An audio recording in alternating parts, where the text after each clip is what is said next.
Olha, no Brasil, a economia que dava sinais de recuperação encolheu 0,13% no primeiro trimestre desse ano em relação ao último trimestre de 2017. Os dados do IBC-BR, considerado a prévia do PIB, foram levantados pelo Banco Central. Vamos relembrar os últimos números do PIB para a gente ficar ambientado. Durante a recessão, em 2015 e 2016, o PIB recuou 7%, 3,5% em cada ano. 2017 encerrou a retração com o crescimento do PIB de 1%. Para esse ano, as projeções de crescimento estão sendo revistas e agora a previsão no mercado é que a economia cresça entre 2% e 2,5%. Na verdade, a gente já vem coletando dados de desaceleração da economia, dados de produção industrial, de venda no varejo, de taxa de desemprego. E agora essa é mais uma indicação de que a economia está desacelerando. As expectativas eram muito boas alguns meses atrás, crescimento do PIB de 4%, 3,5%. Hoje a gente já trabalha com um teto de 2,5% e podendo estabelecer um piso nesse momento de 2%. Mas o primeiro trimestre vem provavelmente com um crescimento muito próximo de zero para o PIB brasileiro. E isso traz uma conotação negativa. E por que realmente o começo do ano veio mais fraco do que se esperava? Acho que você tem um quadro de conjuntura internacional de elevação de expectativa, de elevação de taxa de juros, os Estados Unidos já está fazendo isso, de contração do tamanho dos bancos centrais, e isso, claro, limita a liquidez. Tem uma preocupação com o nível de endividamento das empresas brasileiras que tomaram muito recurso com taxa de juros baixa nesse mercado de grande liquidez e certamente com o lado político indefinido. Não vamos ter definição tão cedo do quadro político e de como essas reformas que são necessárias para o país vão ser feitas, em que velocidade vão ser feitas, e isso faz com que todo mundo bote o pé no freio um pouquinho. E a gente vai destrinchar os números da economia com o professor de Finanças e Economia, Rui Quintans, que está aqui com a gente, sempre às quartas-feiras. Boa tarde, Cecília. Boa tarde, Rui. Rui, já a gente vai falar de dólar alto, que interessa muita gente, só que tem uma expectativa hoje do Banco Central reduzir a taxa de juros. Vamos falar rapidinho sobre isso, a Selic, né? Qual é o objetivo da política monetária quando faz isso? Nós tivemos agora uma sonora aí que vimos do Álvaro Bandeira, comentando sobre já que vinha detectando uma queda no ritmo de crescimento da economia, se for claro em janeiro e muito mais claro agora, nessa prévia para o primeiro trimestre, e realmente a economia está desacelerando, não surpreendentemente, mas muito mais do que se imaginava, né? E isso é coadunante, essa atitude do Comitê de Política Monetária, é coadunante você baixar um pouco mais os juros, né, para tentar de alguma forma empolga a economia, isso, um modelo, né? Vai ser dificílimo, né? Mas existe um outro componente aí que é o dólar. Mas a gente vai discutir isso daqui a pouco. Agora, realmente a questão é essa, que inclusive o desemprego está caindo, o desemprego está aumentando. Pois né? Vamos falar disso, que também tem tudo a ver com os três componentes aí que fazem parte dessa alta do dólar. Se a gente considerar três variáveis, taxa de inflação, taxa de desemprego, taxa de crescimento do PIB, o que é afetado pelo dólar? Porque a gente está vendo esse dólar subir.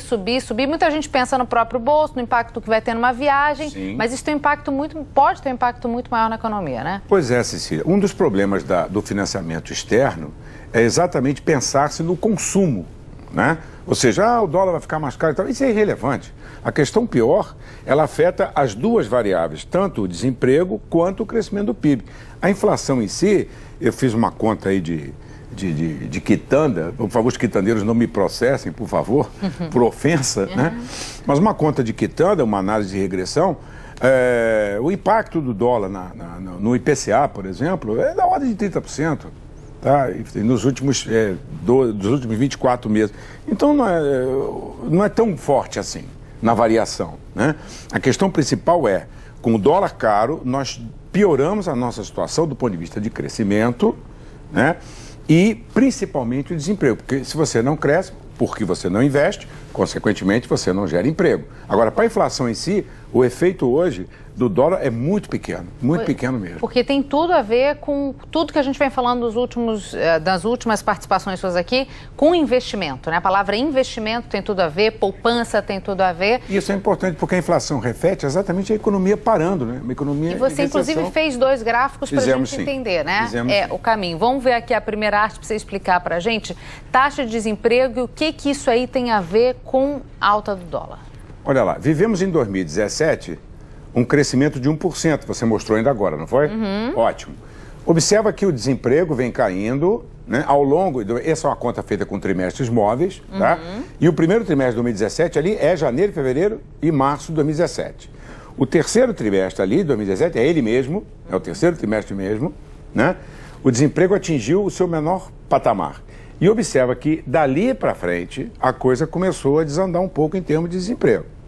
Houve 2 fatores. Primeiro, alguém acreditou que aquilo para trás continuaria para frente, até o presidente Temer falou isso, o pessoal caiu de gozação nele, né? Mas é verdade, as pessoas voltaram a procurar emprego em função daquilo, só que a economia não foi capaz de responder a esse desejo, a essa expectativa, e o desemprego aumentou. E aí a gente tem um outro gráfico para a gente entender qual é o impacto que tudo isso teve aqui, né? Vamos ver outro gráfico para você explicar qual é a relação desse movimento para baixo com aquele movimento para cima ali. Pois é, Cecília, a gente até conversava um pouquinho antes, né, para o assinante entender, mas qual confusão, dólar, uma confusão nada. Pois é, o Brasil não gera poupança interna, nós já comentamos isso aqui, pública por razões óbvias, está em desequilíbrio fiscal, óbvio, né? Ou equilíbrio negativo. E a poupança privada tem algumas características inerentes a ela. Isso aí mostra a necessidade que temos de importar poupança. Se não temos internamente, vamos buscar externamente. E aí o dólar cria um problema grave, né? Por quê? Embora esteja caindo essa necessidade como percentual do PIB em dólar, né, ela ainda é significativa, é superior a 3,5%. Agora, isso não é o fato de estarmos nos tornando independentes da poupança externa. Não. É associado a 2 fatores. Primeiro, uma queda do déficit nominal do governo, cria uma certa expectativa, e, principalmente, recessão. E aí a gente vê o desemprego subindo lá. E o desemprego subindo, o dólar alto dificulta muito, principalmente em relação ao endividamento das empresas. Ninguém quer investir, fica com o pé atrás. Agora, a grande razão continua sendo a absoluta, digamos assim, cortina que está diante das eleições. Não sabemos quem são os candidatos, quais são as propostas e o que farão em termos de equilíbrio fiscal, que sempre e volta à baila. Então vamos ter que esperar. Rui Quintans, muito obrigada. Com fé sempre, a gente sempre tem isso, né? Obrigado, boa tarde, Cecília. Morre a esperança. Exatamente. Boa tarde. Boa tarde a todos.